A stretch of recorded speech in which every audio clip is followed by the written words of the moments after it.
Celine Dion, the voice that shook the world, the gentle storm of talent and resilience, the unwavering emblem of passion and grace. From the small town of Charlemagne, Quebec, she rose not only to conquer the charts, but to touch hearts across continents, turning adversity into anthem, pain into harmony, and silence into song.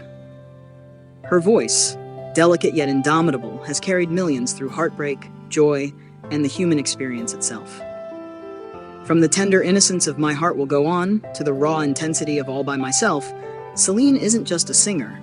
She's a living testament to courage, discipline, and love that refuses to yield.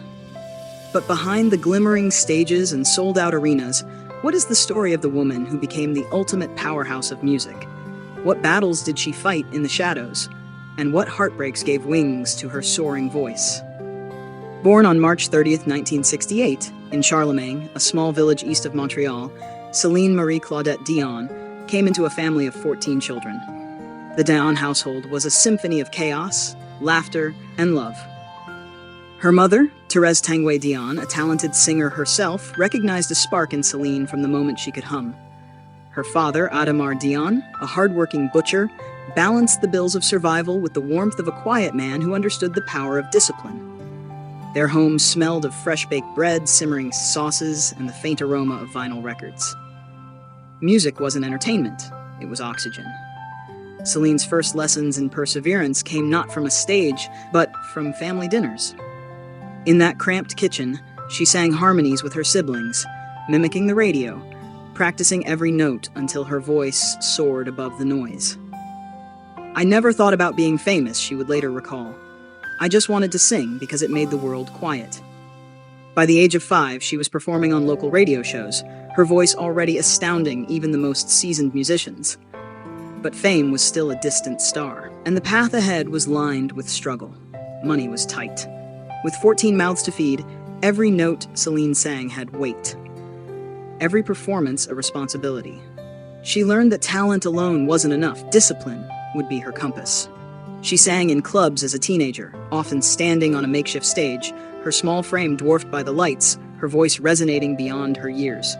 She had no idea that those dimly lit rooms, filled with smoke and skeptical patrons, would become the training ground for one of the greatest vocalists of all time. At 12, a pivotal moment arrived. Her brother, Jacques, recognized her extraordinary gift, and with a letter he sent to René, a Montreal music manager, began a chain of events that would change everything. René, already a seasoned promoter, saw something beyond the young girl's notes. He saw the fire, the determination, the untamed heart. He took a risk that would later define the music world. "She isn't just a voice," René said. "She's a story waiting to be told." The years that followed were not easy. At 13, Celine signed her first record deal, a small but powerful contract that promised a future but demanded sacrifice. René Angelil, who would later become her husband and lifelong partner, mortgaged his home to finance her first album. The decision was audacious, bordering on reckless, but for Celine, it became a lesson in trust and devotion. Every note she sang carried the weight of belief, not only in herself, but in the man who had chosen to stake everything on her. The rise to stardom was a crucible. Touring Canada as a teenager, Celine experienced exhaustion, homesickness, and the pressure of performing flawlessly night after night.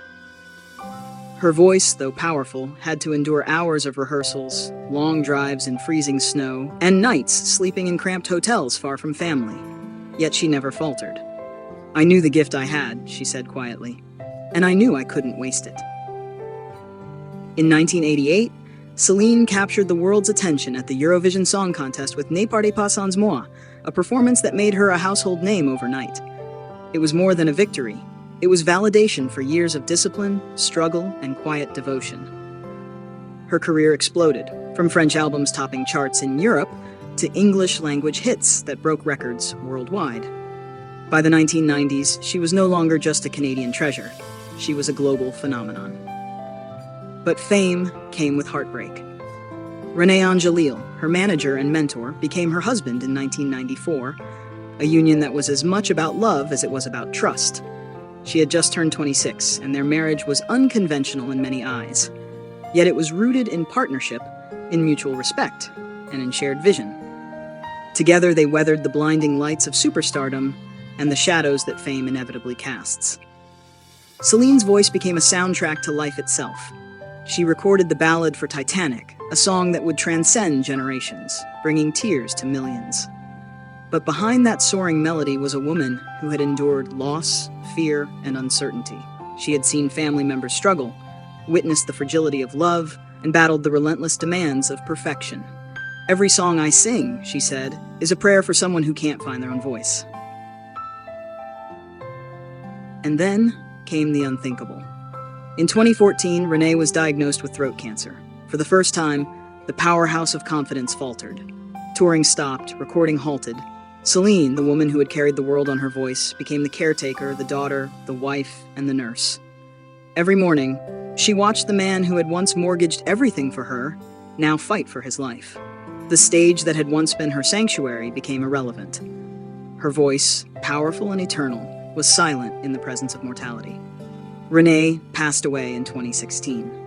Celine Dion, the woman who had defined resilience, now faced the unimaginable, a life without the man who had shaped it entirely. For months, she withdrew from the world, her voice absent from the public, her heart heavy with grief. And yet, even in mourning, she discovered a truth that would define her final decades. Love endures, pain transforms, and music heals. Her return to the stage was not triumphant, it was sacred. In Las Vegas, where she had become an institution, she sang with a quiet reverence, her notes imbued with memory, longing, and the sacred rhythm of survival. Every audience member felt it, the trembling of a voice that had conquered charts and calamity alike. Celine Dion was no longer just a performer. She was a witness to life's fragility and a guide through its beauty.